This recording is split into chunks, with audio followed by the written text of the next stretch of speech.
All right, so I want to talk about if I put this right here, how are we looking? Bad. Not looking good. Okay. It's important for me to find a spot where I can put the phone in this car and not have it suck ass. But it's not looking it's not looking very friendly, gang. All right, I guess we're going back over here. It's cloudy today, so I don't have to be in as much shadow.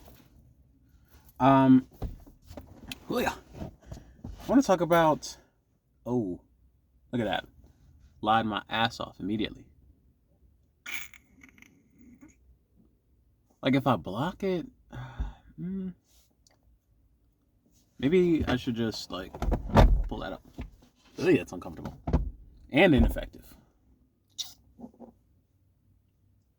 There might just not be winning in here. I ain't gonna lie to you, Chief. All right, I want to talk about um, gameplay archetypes or combat archetypes, really. Um, and I think it's gonna be the most effective. Yeah, look at. Okay, so I just have to adjust the way I sit. Oh, it's just still in here. Oh, oh, oh, that's not good. That's not good. Okay, whatever. That'll work. This works, kind of. Get my foot in a comfortable spot. Yeah, this works. So, combat archetypes. So, when you're dealing with, when you're designing your approach to combat, there's a couple things. Oh, here we go. There's a couple things that you kind of have to consider. Um,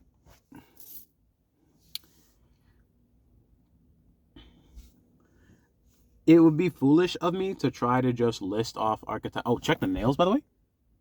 Gorgeous. It'd be foolish of me to just try to list off archetypes raw. Like, I need a system in order to understand like how they all relate to each other and to like generate what they are in the first place, right? And so for that, I like to kind of graph things out, create a space in which all of the archetypes exist. So if I'm trying to create that space, like, what do I need, right? Wife made me coffee, by the way. I'm actually out. I'm actually out of coffee. Yep. Decaf though. I'm not about to get hooked. No, thank you. Um. So obviously, first thing, like first axis is like how close or far are you from your enemy, right? That's axis number one, right? Uh, axis number two. Oh, there we go. Now we're talking. Now we're talking. I can lean forward comfortably. The camera adjusts. Nice. Axis number two. How directly are you engaging with the enemy? Do you see what I'm saying? So like, range is kind of obvious, but this one I think is a little bit less obvious. So I want to go ahead and give like at least two examples to kind of like give us an idea of what this axis really means. So I might need a little bit more than two, but we'll see.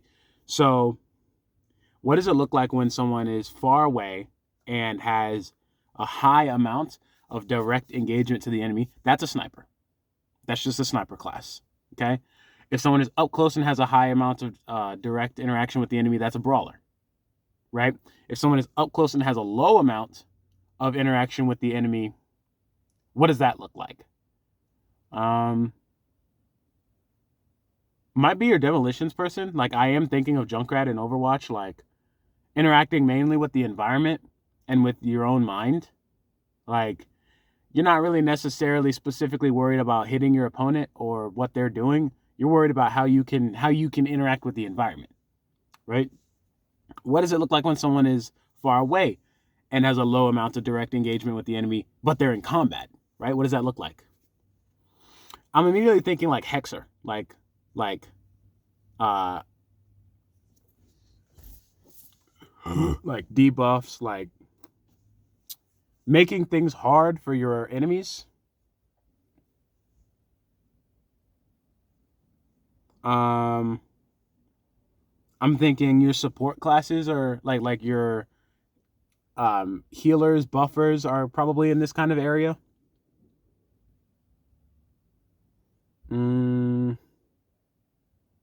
But that's not as offensive as I would like.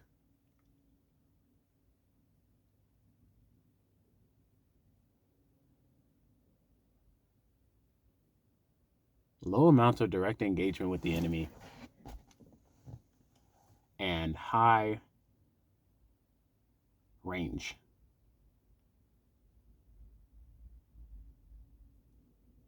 Maybe like your zoners, like your people who like close off space, like you can't come here. If you come here, you'll fucking perish, right?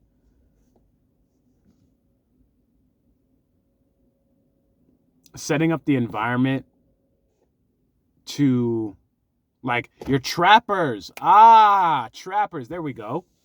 So you're far away. You have a low amount of engagement with the enemy. You're a trapper. Okay. Maybe not necessarily far away specifically, but like you get my point, right?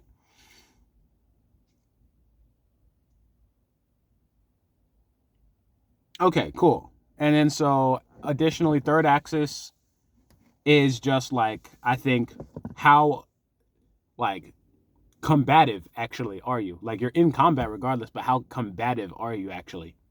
Right? Like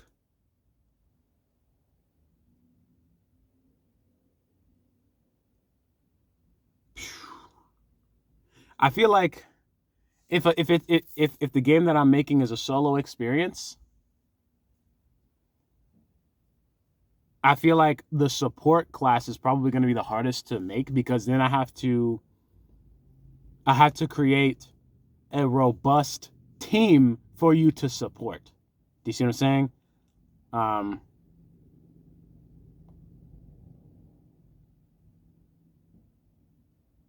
and it's like, how do I code up? And this is definitely a problem to solve later. How do I code up uh, a team of allies? How do I make them stylish? Do you see what I'm saying? And like that might be something that I have to look to um like I'm immediately thinking of like the like chosen bots in Brawlhalla. Like sometimes they'll hit you with nasty stuff. Sometimes they'll hit you with like some nice little combos. And I'm like if I can get the bot to understand what kinds of stylish things it's capable of, it will do them. Right?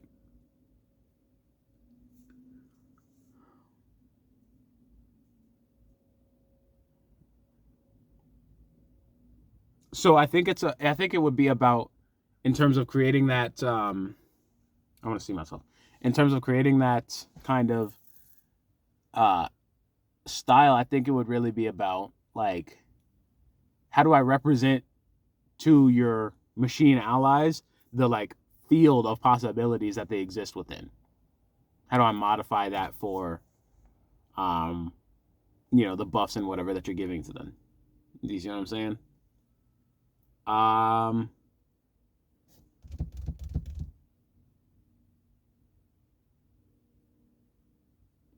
but I might not necessarily go that route because a trapper definitely is a support class also.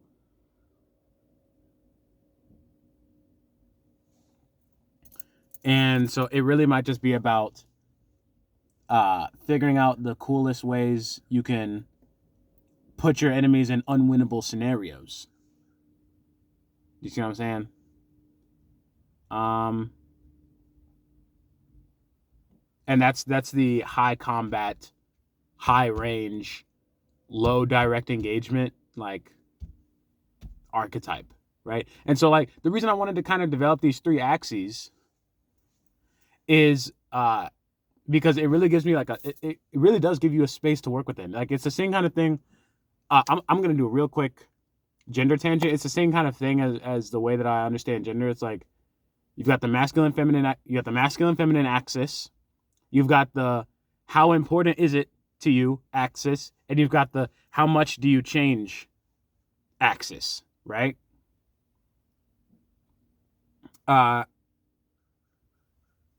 And you can find, different gender archetypes placed differently within that kind of space. You see what I'm saying?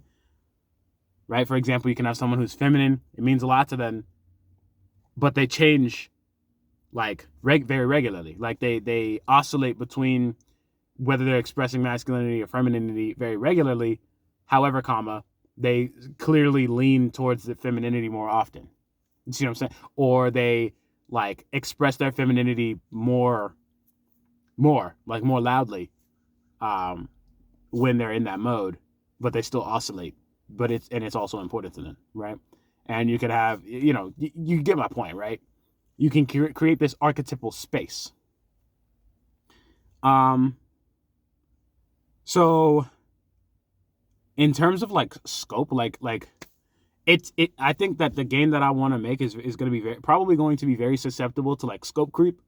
I don't really necessarily want that. I don't want to be overwhelmed by my own ambition here. However, it's so early in the stages that I think it's good for me to at least kind of project a wide net, I guess. Project wide ambitions here, right? So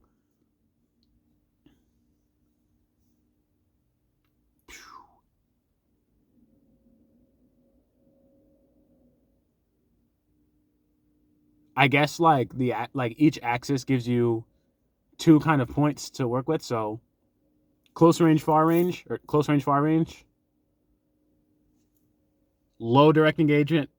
I'll just say low engagement, high engagement, and then low combat, high combat, right? So you've got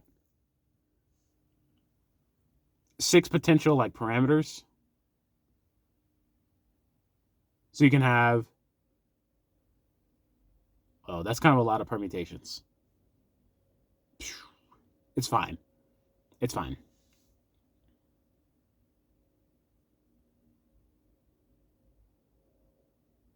So I guess the purpose of this video is kind of to outline those permutations. Like, okay, so damn, I might have to like write some of it. I might have to bust out writing for some of this. Okay. We'll start with like if I want to move through these, I should pin a thing. I'll start with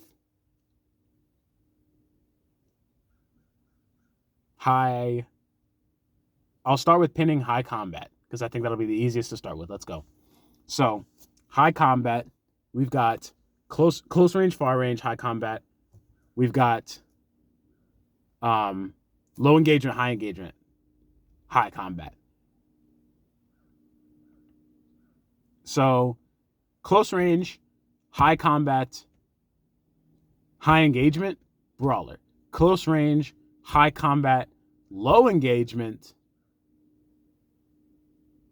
is like, I don't want to say demolitions man or like demo unit necessarily because I don't know if that's necessarily how I want to represent that, but I'll say environment manipulator, right?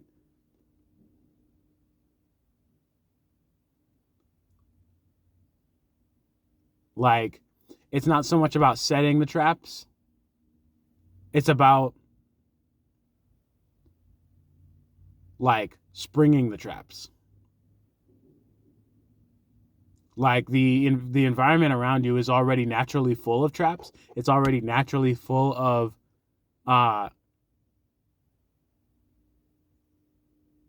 like things that you can use to your advantage, right?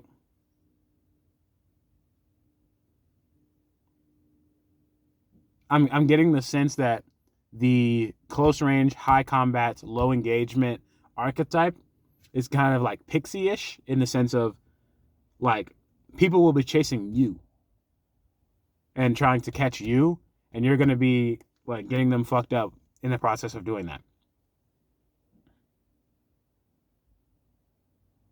Whereas if you're a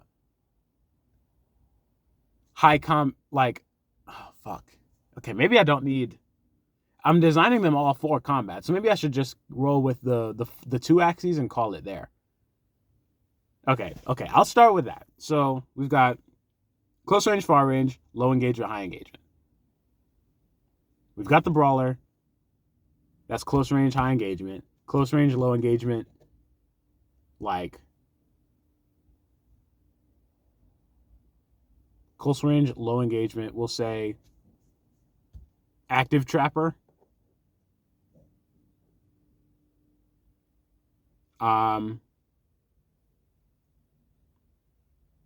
Oh, I'm dumb. Okay, the close range, low engagement, that's the stealth class.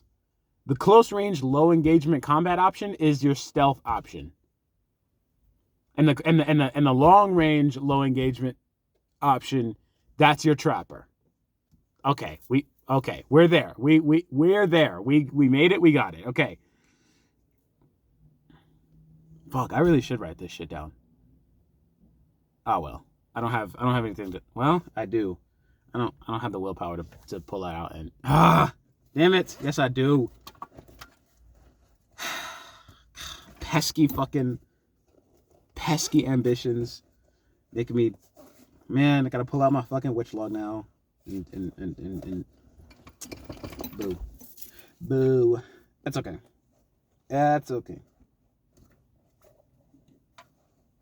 This was inevitable. You're like, really, truly? It was, okay, can we get out? Can we make it out? Can we make it out the hood real quick? I need this book. I got this book in my bag, and I'm struggling to get it out the bag. Look, just turn. Don't. It's okay, guys. It's okay.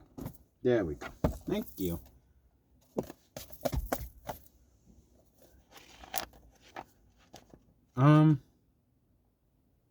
How do I want to do this? Like, do I want to just go from the back?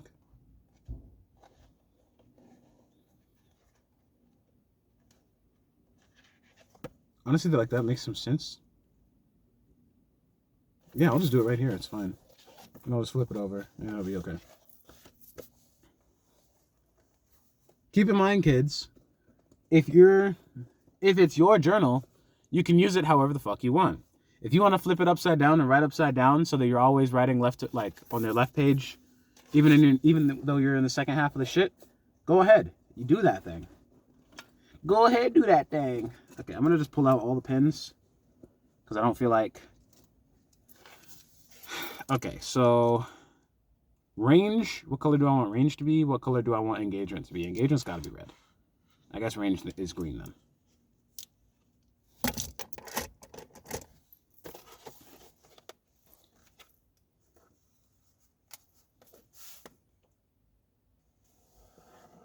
It doesn't have to look pretty. It's fine.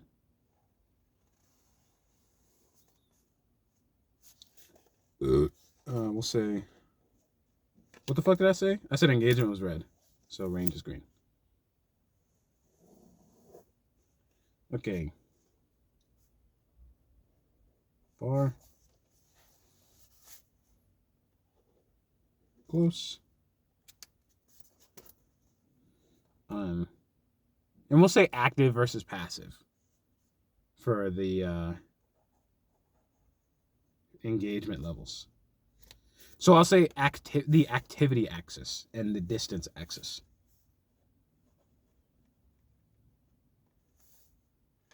Okay, cool. I don't need to write in the axis colors. That would be stupid. Let's pull up the gold pen. Okay. I'll pull up the gold pen and like things that resonate with me, I'll put in gold, I guess. Things that don't, maybe I'll put in silver. Okay, so active and close. That's your brawler / rushdown. I'll go ahead and put that in here. brawler slash rushdown. Passive close, that's going to be your stealth. I like stealth.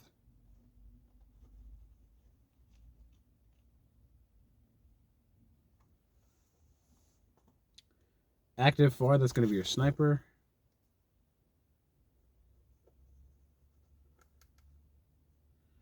Passive far, that's going to be a trapper. I'm not a big fan of trapping personally. Like, I'd much rather snipe than. Where's my silver pen? There we go. I'd much rather snipe than. We'll go. Trapper. Okay. In the middle, obviously, is your all-rounder.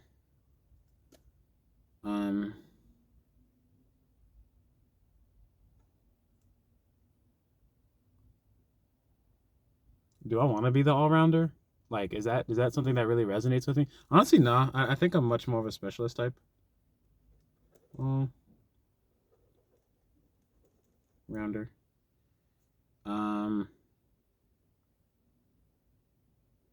Okay, and then I need the middle options, like the options on the axes here. So, if you've got a range balance, you have a balance of range, and you're very active.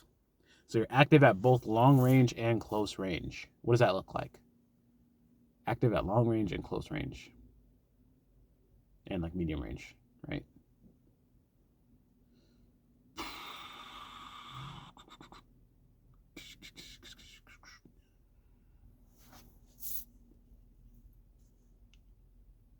Well, hold on, because we're already looking at 5 characters, right?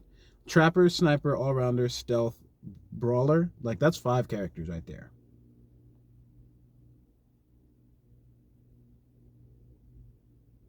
Let me do these range axes because I feel like that'll be easier. So if you're far away all the time and you have a balance of active targeting and passive targeting, what does that look like? You're in between sniper and trapper. What does that look like? Long range all the time. Balance of passive and active. I'm seeing Trinity from Warframe, like, which is interesting because I think that Trinity, even though Trinity is not someone that necessarily is like a weapons platform, right? That's what they call people who are really good at buffing weapons. Trinity is not someone that necessarily buffs up my Vectis. I think that Vectis fits, like having a sniper fits Trinity really, really well because you could, like, Trinity already wants to have a lot of range, right? And so if my team is way over there and they're dealing with a bunch of enemies and I see that people are getting low on energy, I can just cast Energy Vampire on someone that's way over there and then blow them up in the head with Vectis from a large distance and then just provide a massive energy drop to my team in the area, even though I'm not necessarily over there.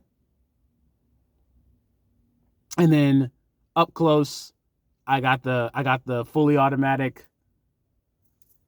fucking shotgun basically. Or I could just I mean it's Warframe, so I've always got the reticle on deck. So I can just like quick scope people up close basically.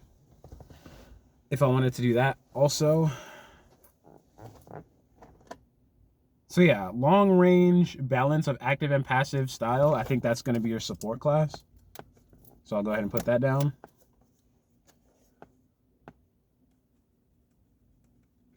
Support. Okay. Close range, balance of activity. How do I do that? Close range, balance of activity. Close in between stealth and brawler. I'm immediately seeing Ghost of Tsushima. I'm seeing the gadget run. I'm seeing the Kensei armor. I'm seeing like, oh, that's your CC. That's Vauban. Ah, that's Joe. Yes. Yes. Yes. Yes. Yes. Okay, so I can just immediately put down gadgets. Gadgets, tech, like like crowd control, instead of environment manipulation, enemy manipulation. So I'll say enemy manipulator. Enemy manipulator. Okay. And I'll put in parentheses CC. And that's definitely Joe. That's definitely not my realm.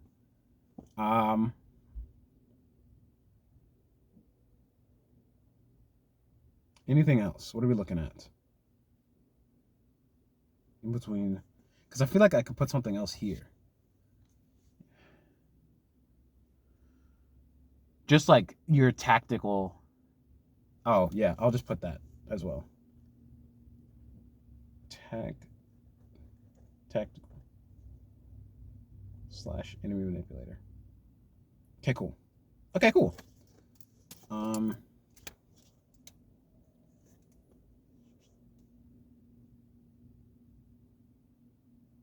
That makes sense. Support is on the opposite end of the distance spectrum as tactical. That makes sense. And honestly, there's a frame of mind where you can genuinely just switch these, where tactical is the one that's long distance balance of activity, and then support is the one that's close balance of activity.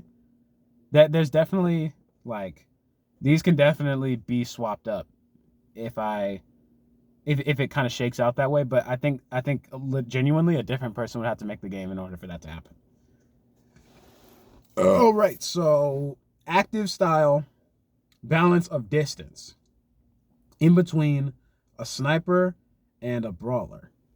Active style, balance of distance. I'm hearing the word attrition, like sustained battle. Balance of distance.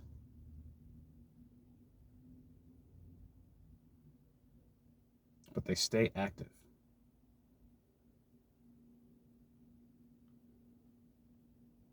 Is that your mobility class? Balance of distance, but they stay active. So high mobility, you're able to engage from far, you're able to engage from close. You're active all the time.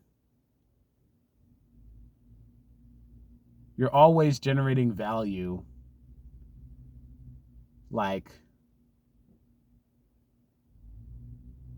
But you're not necessarily like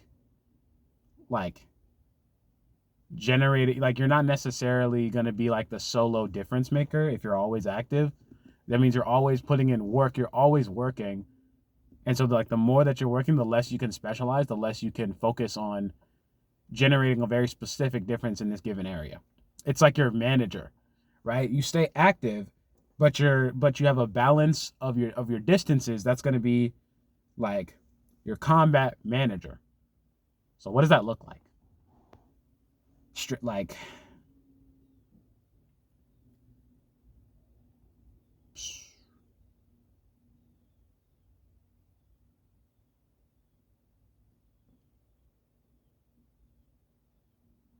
that looks like you're kind of operative, like your priority targets person. Because like if you're always active and you have a balance of distance, but your output is not necessarily like if you have a balance of distance, right, then it's not like, even if you're high mobility, it's not like you're going to be getting up in people's grill and like being the big threat. That's the brawler. Do you see what I'm saying?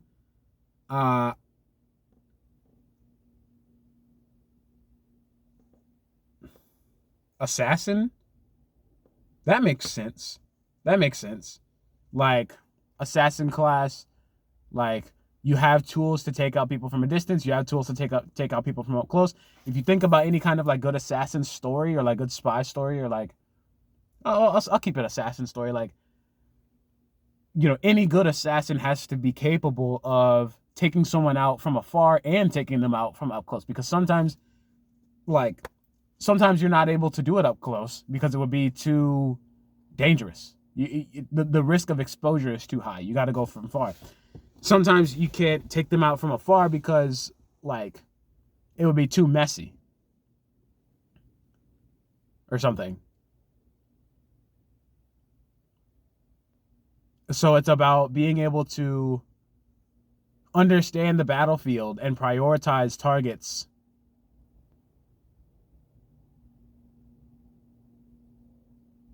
I'm hearing the word support sniper. I already have support class over here. But like I'm thinking about the way that I play Warframe. I'm thinking about the way that I snipe when I'm in like real high level stuff. Like or more specifically when I'm in arbitrations, because like some people go into arbitrations and just for the content. Look. I'm drawing from my own gaming experience here. If you don't understand what I'm talking about, like, I'm gonna do my best to keep you like up to speed, but we are kind of just gonna have to roll with me. So in arbitrations, sometimes these drones pop up and they give big ass shields to everything. Like when an enemy is protected by an arbitration drone, or I call them RB drones, Arby's. When an enemy is at Arby's, they cannot be stunned, they can't be damaged. Like, they're literally just there and they will fuck you up. They're just there and they are guaranteed to be a problem for you. You can't really do anything about them until you handle the Arby's. And then once you kill the Arby's, it blows up, and then all the enemies that it's protecting get knocked down and they're free eats, right? Some people bring like explosive weapons to deal with that. And like that makes sense, that's fair. But I don't. I just snipe them down. I just pay attention to them, snipe them down.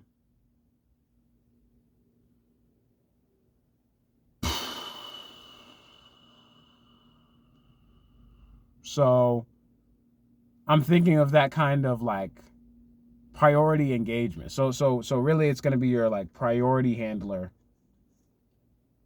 assassin type. I like that. Let me go ahead, before I put this down though, let me go ahead and get the other side. So passive, balance of distance, low amount of direct engagement with the enemy, but that's like you operate at all ranges. So what does that look like?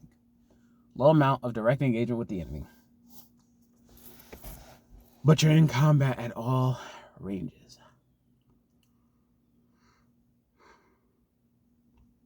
Low amount of direct engagement with the enemy.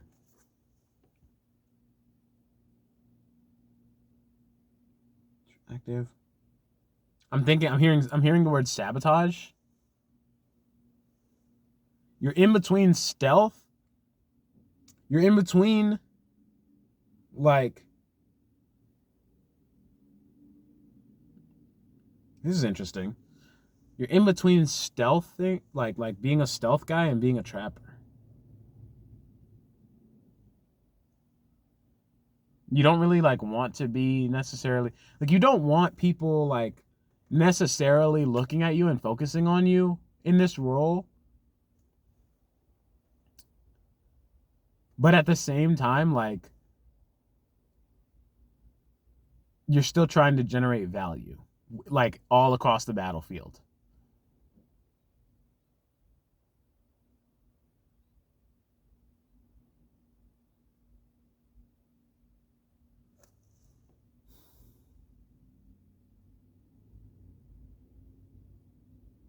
Paladin class, I was hearing Demo Man, like Demolitions Unit, and and like just kind of like sat on that for a second. Right after that, I heard Paladin class. Like,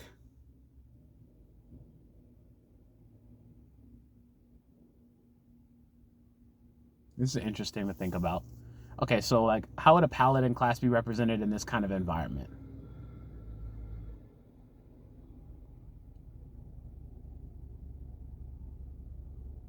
like buffs for the team. Again, that's gonna like, I kind of want like I'm not saying you can't have, like, you can't or won't have a team in this game, but I don't really want it to be like, I don't necessarily want it to be about the team.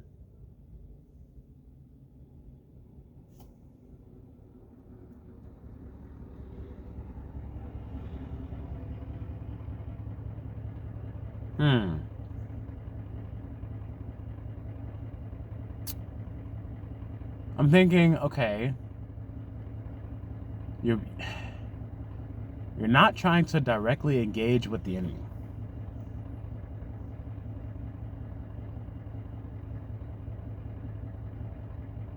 So you don't want people looking. I don't think that's your paladin class. You don't want people looking at you. I am hearing the word sabotage.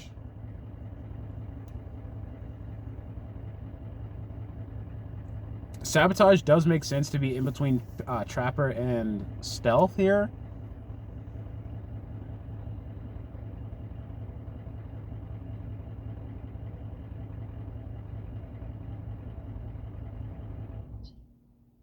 How does Sabotage look in this environment?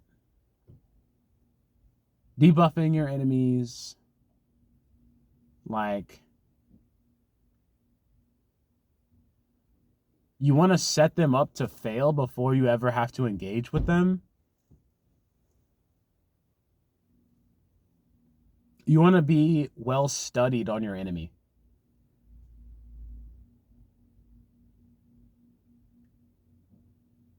The intel guy?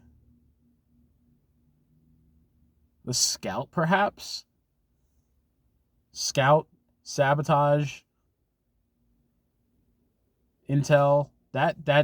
Okay, we're starting to generate a kind of more cohesive idea here. Scout class. Okay. How do I, okay. In a combat like arena kind of thing, how is the scout class looking? How is the scout class looking? A lot of decent, decent get off me tools. You do want to have some fallbacks in case, like, if it, in case people do successfully pull up on you, or like you got like snipers have spotted you. You don't want to be, just like caught lacking just because you're a scout. But you're still not trying to like directly engage the enemy a whole lot if you don't have to.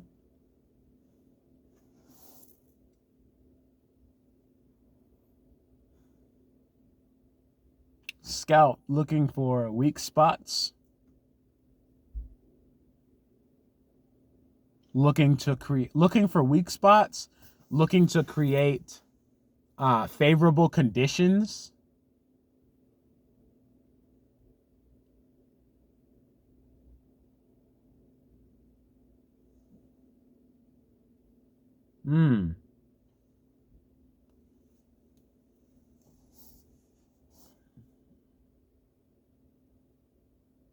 I'm seeing detective mode from the Batman Arkham games. Like, do you know what I mean? Like, getting those, getting that explosive gel on the walls.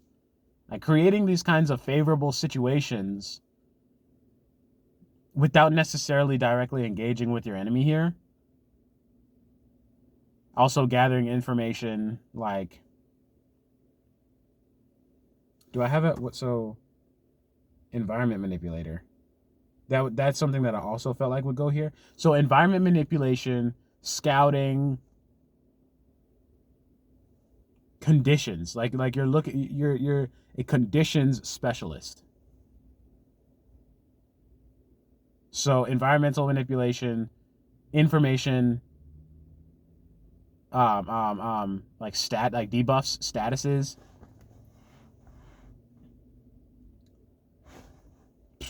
Status, conditions, scout. Status scout. Scout status? Scout status. Status scout. No. Status scout is more like communicative of like what you're what you're going to be doing.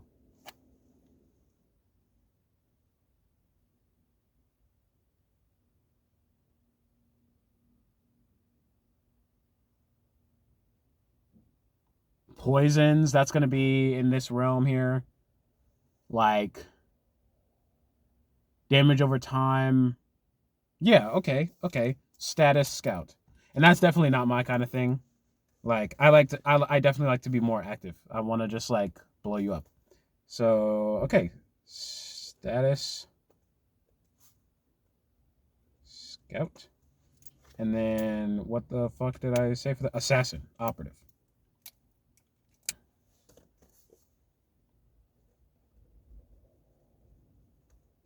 Assassin slash operative. I don't know if I really got that in there.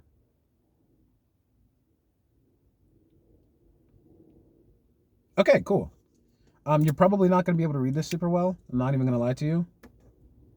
But I'll show you what I have anyways. Okay. I think that this is actually really, really nice. I'm looking at 9 characters here. Pretty much.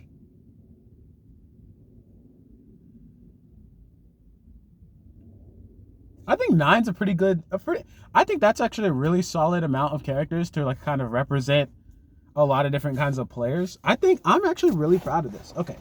Let me get in here. Ugh. I'll just do it this way. Okay, so we've got the axes here. We've got the activity axis, passive to active. We've got the distance axis, far to close. Here, let me get that out of the way. Let me just hold this. Okay, so here we go. I'll just go top. I'll just go in the way we read. So starting here, low activity, high distance. You got the trapper. Medium activity, high distance. You've got your support class, right? That's going to be like medium activity. I'll kind of work this out. I feel like this one might be a little bit late in the development. Like this one kind of depends on what kinds of enemies I'm designing. It depends on like what kinds of allies you have. I think there's a lot of factors that go into making a support kit that works well within the context and systems that this game represents. So this one's probably going to be a little bit late in development. High activity, high distance. You got your sniper. Love that stuff. Low activity, medium distance. You've got your status scout. They're going to be focused on conditions. They're going to be focused on damage over time. They're going to be focused on creating favorable conditions for you and potentially your allies. Not necessarily directly engaging with the enemy, but at the same time, like not being a pushover, like not being useless to combat, but still not necessarily engaging a whole lot with the enemy. Obviously, in the middle, you've got your all-rounder, right? Medium activity, medium distance, like makes sense. Just kind of a little bit of everything. Not necessarily particularly good at anything, but good enough that you can kind of, if you're playing the all-rounder class, good enough that you can mentally be wherever you want over here and make it work, right? Very adaptable. Like it's an all-rounder, very self-explanatory, I feel. High activity, medium distance. It's going to be your assassin or your operative. That's going to be your priority target handler. That's going to be your battlefield like assessment kind of person, like your combat manager. That's going to be the person who like has the most awareness. This person is going to be the person who has the most awareness of like, where do I need to be? Like who needs to go right now? Like who is the biggest problem that needs to be solved right now? And that's going to be your assassin and your operative. Moving down here, we've got close range, low activity. That's going to be your stealth. Again, not necessarily avoiding like combat. Like I said, this is going to be a combat game, but your win condition is going to be people not knowing where you're at. Like your win condition is going to be you being close to your enemy without them knowing that you're close to them. It's going to be when you're close to them and they're not trying to beat you up, that's when you win. When you're close and they're not trying to beat you up, that's when you win. And like I said, that's not something that necessarily, um, basically like there's two kinds of stealth, right? There's the kind of stealth where you never get spotted, and that's not the kind of stealth that I'm talking about. The kind of stealth that I'm talking about is the no witnesses kind of stealth. Like, it's not you're never spotted, it's that you're never spotted in time. You're never spotted early enough for people to beat you up, right? You get the drop on them every time. That's what this stealth is about. At your close range, medium activity, it's going to be your tactical. That's going to be your enemy manipulation. That's going to be the person who is like, rather than being like, who is the biggest problem that needs to get solved right now? It's a question of like,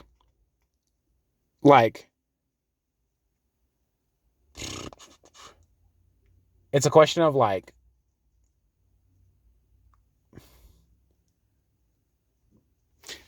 okay, this is a little bit harder to describe. So the difference between the mindset of these two is a little bit difficult to describe. So if you're the assassin class, you're thinking about, okay, I need to remove a problem from the battlefield right now, right? If you're tactical, it's not necessarily about removing a problem immediately.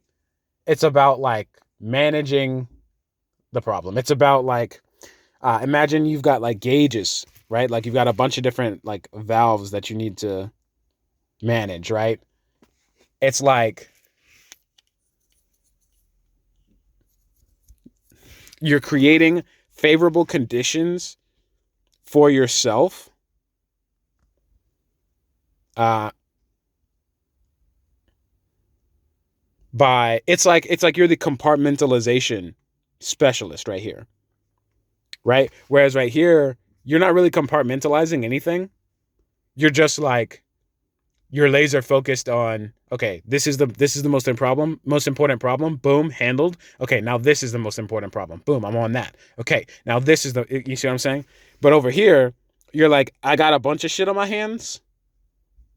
So you go in hush mode, like you just like be quiet for a sec. And you over here also just shut the fuck up for a sec. Do you see what I'm saying? This is more about. So I said this was the combat manager. That might be wrong. I think this might be your combat manager. Like this is about. This is about understanding immediate threat level. Like this is about understanding threat level. Straight up. This is about understanding tactical value. Right? So that's kind of weird. That's kind of interesting. That the tactical, like, I guess maybe like you're like this would be like the tactician, not necessarily like tactical as in this is the character who you have to have a tactical mindset for. It's like this is your tactician, right? In the context of like a team, right? They would look to this person to be the tactician because this person is too laser focused, right? This person is like aware of many things at once, right? And they're able to enable the entire team by creating favorable positions all around the battlefield. Do you see what I'm saying? Whereas over here, like you're kind of always in a favorable position, or like depending on the way you look at it, either you're always in a favorable condition situation, or you're always in an unfavorable situation. Either way, though, it doesn't really matter. You're still handling priority targets, right? Do you see what I'm saying? But over here, you have the benefit of not being active all the time, right? You get some of this balance right here, right? And so because you have this balance, right, you have the balance of acting on the battlefield and understanding the battlefield. Do you see what I'm saying? Sometimes you have to understand the battlefield. Sometimes you have to understand the conditions of the fight without acting. Sometimes you have to act without necessarily understanding. So like your assassin is not necessarily concerned about like the ramifications of if like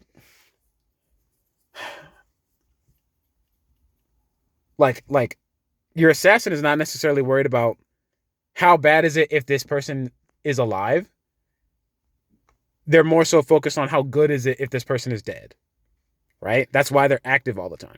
Your scout is not super worried about how good is it that this person is dead. They're worried about how bad is it that this person is alive and operating.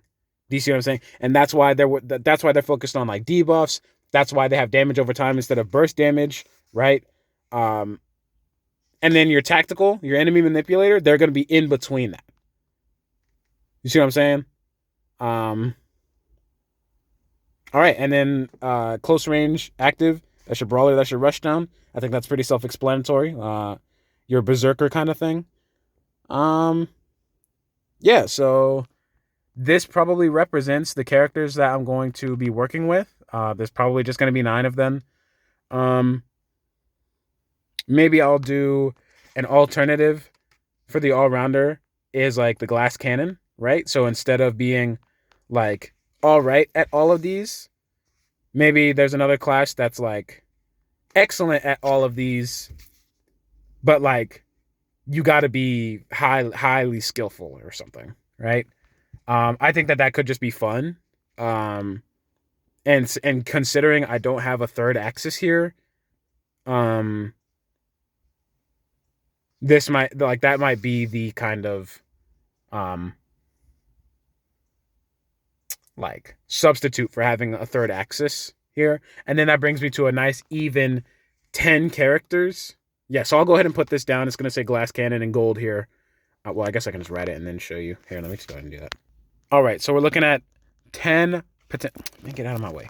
Looking at 10 potential characters here. Trapper class, support class, sniper class, status or scout kind of situation, all-rounder class, glass cannon, assassin, operative, like priority target handler, your stealth class, your tactician, your enemy manipulation, your battlefield awareness class, and your brawler rushdown, get up in your grill, beat you up class, right? I think that this is a very, very robust set of like play styles, and maybe more realistically, that like all of these characters, like once they're in the game, maybe it'll be more of a situation of, instead of just being like all the way on the end here, it's gonna be like a box, right, that they're operating on, so that they're not so that they don't just have like full weaknesses that you just have nothing, like you can't do anything about it, right? So like, it's like, do you give the sniper class a pistol, right? So like if I give the sniper a pistol, then they come a little bit just a little bit closer to the all-rounder. Do you see what I'm saying? So I could do something like that and just like operate on this like kind of box, but you get the point, right? Like we got a very robust representation of different playstyle, different combat styles. And I think that this is going to give, if I can get all of these right, and if I can represent all of these styles well, then I feel like almost anybody, if not actually anybody, will be able to hop into this game and understand and like look at this set of 10 characters and understand like, oh, okay, this one kind of works well for me. Real quick, just to check. Let's see. 1, 2, 3, 4. 1, 2, 3, 4, 5. Wait, 1, 2. Wait. 1, 2, 3, 4. 1, 2, 3, 4, 5, 6. Interesting. I wonder if there's like. I wonder if like any of these gold ones could also be silver. I was just curious because like I feel like the silver ones are not necessarily super Tau coated, but they do kind of remind me of my soul brother instead, and so I was wondering about like just kind of balance thing. But yeah, I think that this is robust. I'm actually really proud of this, and I would recommend if you're trying to design something that covers a lot of bases, that if you're trying to design something that represents a lot of different kinds of approaches, do something like this. Generate like this kind of like space for you to work in. Like, because like the only reason I was I'm not switching the camera back. The only reason I was able to get this robust set of options is because I understood ahead of time what axes I was working with. Like, what are the factors that I'm working with in order to like derive these different forms of combat engagement, right? So like it will be very important, whether you're designing a game or just designing like your approach in life, to kind of understand the space that you're working in. I think that can be something that is extremely beneficial to you. Very powerful skill. So I hope you enjoyed like watching me just like work that out. I loved working this out. This was fun as shit. Yeah, I guess that about covers it. I'm Tao Soul. Fucking I'm gonna be making music. I'm gonna be making this game. I'm highly creative. I'm gonna be creating a lot of things over the course of my life, unless like I just fucking get dead. But yeah, hope you enjoyed watching. If you have any interesting thoughts, leave them in the comments. Like the video, I guess. Thanks for watching. Thanks for listening. Yeah.